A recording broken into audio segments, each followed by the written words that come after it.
দি ডিবেটে আপনাকে স্বাগত। আজ আমরা সুইজারল্যান্ডের একটি অত্যন্ত গুরুত্বপূর্ণ আসন্ন গণভোট নিয়ে আলোচনা করব, যা দেশের ভবিষ্যৎ পথকে হয়তো পুরোপুরি বদলে দিতে পারে। 2026 সালের 14 জুন সুইস ভোটাররা 10 মিলিয়ন সুইজারল্যান্ড নয় উদ্যোগের উপর ভোট দেবেন। তো মূল প্রশ্নটি বেশ সোজাসাপটা। সুইজারল্যান্ডের কি উচিত তার সমৃদ্ধ অর্থনৈতিক কাঠামোকে ঝুঁকিতে ফেলে জনসংখ্যা নিয়ন্ত্রণ এবং অবকাঠামো রক্ষাকে অগ্রাধিকার দেওয়া? আমার মতে এই প্রস্তাব দেশের সমৃদ্ধির জন্য একটি মারাত্মক হুমকি এবং এটি আমাদের অর্থনীতির মূল ভিত্তিকেই ধ্বংস করে দেবে। আর আমি ঠিক এখানেই দ্বিমত পোষণ করছি। আমার মতে দেশের পরিচয়, অবকাঠামো এবং জীবনযাত্রার মান রক্ষা করার জন্য এই জনসংখ্যা নিয়ন্ত্রণ একটি অপরিহার্য পদক্ষেপ, যা সত্যি বলতে অনেক আগেই নেওয়া উচিত ছিল। এই প্রস্তাবকে আমি সুইজারল্যান্ডের সমৃদ্ধির উপর চালানো একটা গেলেটেন ছাড়া আর কিছুই মনে করি না। এটা শুধু একটা রাজনৈতিক প্রস্তাব নয়, এটা ইউরোপের সাথে আমাদের সম্পর্কের উপর সরাসরি আক্রমণ। প্রস্তাবে তো পরিষ্কার বলা আছে, দেশের জনসংখ্যা 1 কোটিতে পৌঁছালে ইউরোপিয়ান ইউনিয়নের সাথে আমাদের অবাধ চলাচল চুক্তি বা agreement on the free movement of persons একতরফাভাবে বাতিল করতে হবে। এই পারমাণবিক বিকল্প কার্যকর করার অর্থ হল ইউরোপীয় একক বাজার বা সিঙ্গল মার্কেট থেকে নিজেদের পুরোপুরি বিচ্ছিন্ন করে ফেলা।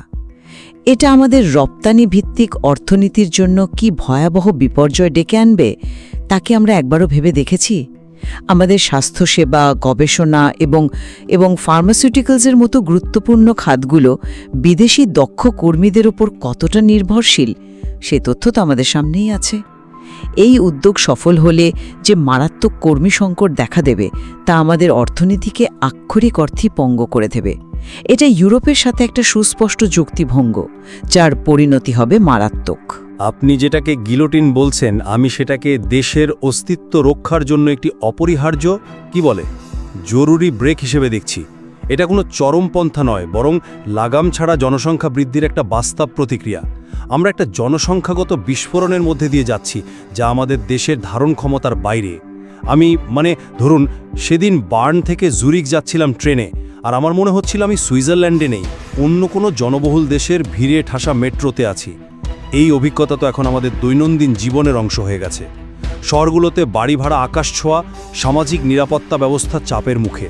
আপনি অর্থনৈতিক সমৃদ্ধির কথা বলছেন, কিন্তু এই যে ঘনত্বের চাপ বা ডেনসিটি স্ট্রেস, এটা সাধারণ সুইস নাগরিকদের জীবনযাত্রার মান আর আমাদের জাতীয় পরিচয়কে প্রতিদিন একটু একটু করে শেষ করে দিচ্ছে।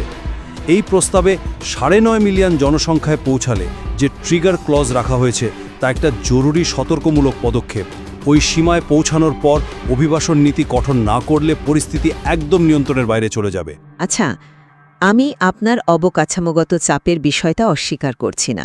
শহরগুলোতে চাপ বাড়ছে, এটা সত্যি, কিন্তু তার সমাধান কি অর্থনৈতিক আত্মহত্যা? আপনি জরুরি ব্রেকের কথা বলছেন, কিন্তু এই ব্রেক কষতে গিয়ে তো আমরা পুরো গাড়িটাকেই খাদের দিকে ঠেলে দিচ্ছি। আপনি স্বাস্থ্য খাতের কথা ভাবুন।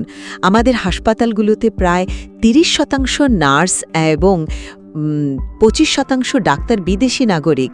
এই প্রস্তাব পাশ হলে শুধু জুরিকের ইউনিভার্সিটি হাসপাতালেই হয়তো শত শত পদ শূন্য হয়ে যাবে। এর প্রভাব সরাসরি রোগীদের সেবার মানের ওপর পড়বে। তখন আমরা কি করব? এটা শুধু অর্থনীতির প্রশ্ন নয়, এটা তো জনস্বাস্থ্যের প্রশ্ন।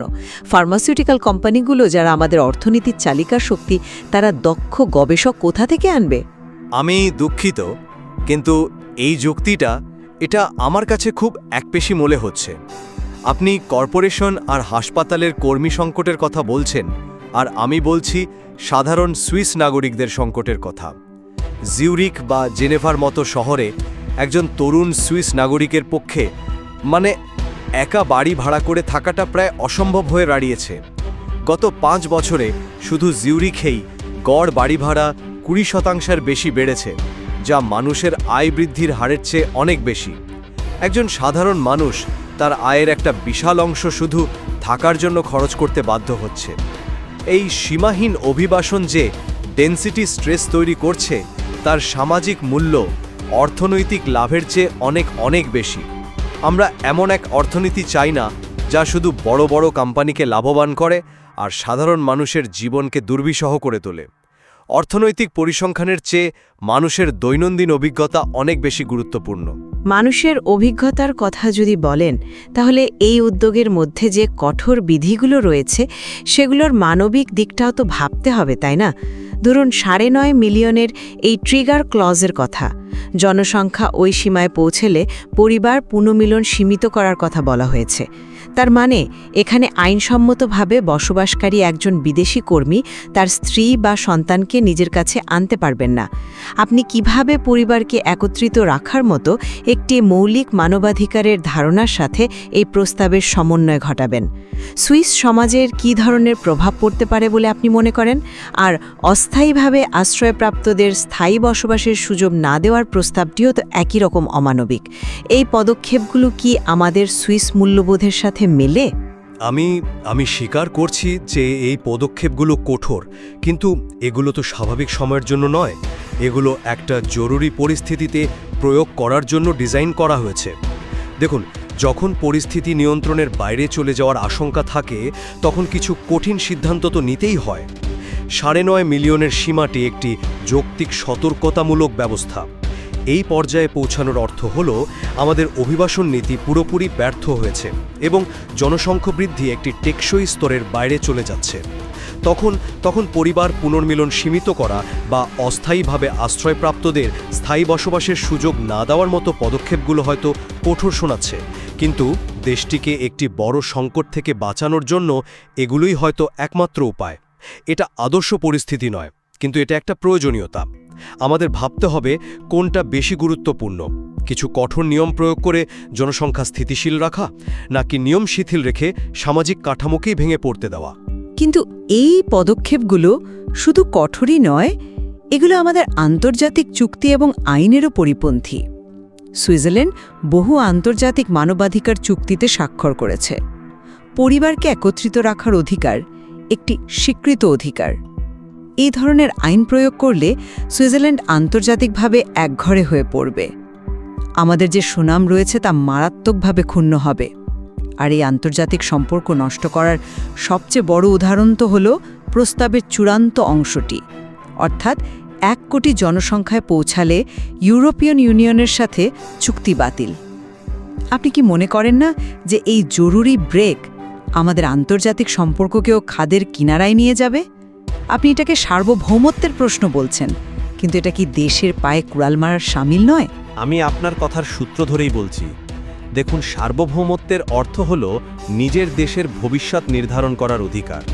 যদি জনসংখ্যা নিয়ন্ত্রণের সমস্ত প্রচেষ্টা ব্যর্থ হয় এবং আমাদের দেশ একটি অস্থিতিশীল পরিস্থিতির দিকে এগিয়ে যায়, তবে দেশের ভবিষ্যৎ এবং পরিচয় রক্ষার জন্য সার্বভৌম সিদ্ধান্ত নেওয়ার অধিকার আমাদের অবশ্যই থাকতে হবে।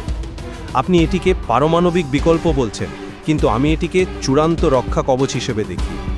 হ্যাঁ, আমি মানছি যে একক বাজার থেকে বেরিয়ে আসার অর্থনৈতিক ঝুঁকি আছে, অবশ্যই আছে, কিন্তু অর্থনৈতিক মূল্যের বিনিময়ে হলেও দেশের দীর্ঘমেয়াদী স্থায়িত্ব, নিরাপত্তা এবং পরিচয় রক্ষা করাটাই আমাদের চূড়ান্ত লক্ষ্য হওয়া উচিত। যদি আমাদের অর্থনীতি এবং আমাদের জীবনযাত্রার মানের মধ্যে একটিকে বেছে নিতে হয়, তবে আমি নিশ্চিত যে অনেক সুইস নাগরিকই দ্বিতীয়টিকে বেছে নেবেন। এটা সার্বভৌমত্বের প্রশ্ন, নিছক অর্থনৈতিক সুবিধার প্রশ্ন নয়। আপনি বলছেন অর্থনৈতিক ঝুঁকি, কিন্তু আমার মতে এটা শুধু ঝুঁকি নয়, এটা এক প্রকার নিশ্চিত বিপর্যয়। একক বাজার থেকে বিচ্ছিন্ন হওয়ার অর্থ শুধু শুল্কমুক্ত বাণিজ্য হারানো নয়, এর মানে হলো আমাদের বিখ্যাত সুইস ঘড়ি বা ফার্মাসিউটিক্যাল পণ্যগুলোর জন্য প্রতিটি চালানে নতুন করে ইউরোপীয় ইউনিয়নের ছাড়পত্র নিতে হবে, যা অংশ সময় এবং অর্থ সাপেক্ষ। আমাদের পণ্যের জন্য নানা রকম রেগুলেশনস অ্যাপ্রোচড বা সংক্রান্ত বাধার সম্মুখীন হতে হবে, যা এখন নেই। আমাদের শিল্প, বিশেষ করে ফার্মাসিউটিক্যালস এবং ইঞ্জিনিয়ারিং খাতের জন্য এটা একটা বিরাট ধাক্কা হবে। লক্ষ লক্ষ মানুষের চাকরি ঝুঁকির মধ্যে পড়বে। আমরা কি সেই পরিস্থিতি সামাল দেওয়ার জন্য প্রস্তুত? অবকাঠামোগত চাপ কমানোর জন্য এত বড় অর্থনৈতিক ত্যাগ করাটা কি আদৌ যুক্তিযুক্ত? এটা তো অনেকটা মাথা ব্যথার জন্য মাথা কেটে ফেলার মতো ব্যাপার। আপনি বারবার অর্থনৈতিক বিপর্যয়ের কথা বলছেন, কিন্তু আমরা তো ইতিমধ্যে একটি সামাজিক এবং অবকাঠামোগত বিপর্যয়ের মধ্যে আছি। প্রতিদিনের জীবনযাত্রা কঠিন থেকে কঠিনতর হচ্ছে। আমাদের প্রাকৃতিক পরিবেশের উপর চাপ বাড়ছে, স্কুল হাসপাতালের জায়গা কমে আসছে, অর্থনৈতিক পরিসংখ্যানের গ্রাফ হয়তো উপরের দিকে উঠছে, কিন্তু সাধারণ মানুষের জীবনের গ্রাফ নিচের দিকে নামছে। এই গণভোটটি আসলে দুটি ভিন্ন ভবিষ্যৎ পথের মধ্যে একটিকে বেছে নেওয়ার সুযোগ। একটি হলো সীমাহীন অর্থনৈতিক প্রবৃদ্ধির পথ, যা আমাদের সামাজিক কাঠামোকে ধীরে ধীরে ধ্বংস করে দেবে। অন্যটি হলো একটি নিয়ন্ত্রিত এবং স্থিতিশীল ভবিষ্যতের পথ, যেখানে অর্থনৈতিক প্রবৃদ্ধির চেয়ে জীবনযাত্রার মানকে বেশি গুরুত্ব দেওয়া হয়। আমার মনে হয় দেশের দীর্ঘমেয়াদী স্বার্থে দ্বিতীয় পথটি আমাদের বেছে নেওয়া উচিত। দেখুন, আমার চূড়ান্ত বক্তব্য হল, এই উদ্যোগ সুইজারল্যান্ডকে অর্থনৈতিক বিচ্ছিন্নতা এবং সমৃদ্ধিহীন ভবিষ্যতের দিকে ঠেলে দেবে। অবকাঠামোগত সমস্যাগুলোর সমাধান আছে, আরও উন্নত পরিকল্পনা, পরিকাঠামোতে বিনিয়োগ এবং বিকেন্দ্রীকরণ, কিন্তু ইউরোপীয় ইউনিয়ন থেকে নিজেকে বিচ্ছিন্ন করে ফেলা তার সমাধান হতে পারে না, একেবারেই না। এটি একটি ভুল পথে চালিত সমাধান, যা সমস্যার চেয়েও বড় সংকট তৈরি করবে। এটি একটি স্বল্পমেয়াদী আবেগের ওপর ভিত্তি করে তৈরি, যা দেশের দীর্ঘমেয়াদী অর্থনৈতিক বাস্তবতাকে অস্বীকার করে। আর আমার অবস্থানও আগের মতো স্পষ্ট। সীমাহীন জনসংখ্যা বৃদ্ধি আমাদের দেশের পরিচয়, সংস্কৃতি এবং জীবনযাত্রার মানের জন্য একটি অস্তিত্বের সংকট। অর্থনৈতিক সুবিধার জন্য আমরা আমাদের দেশের দীর্ঘমেয়াদী স্থায়িত্বকে বিসর্জন দিতে পারি না।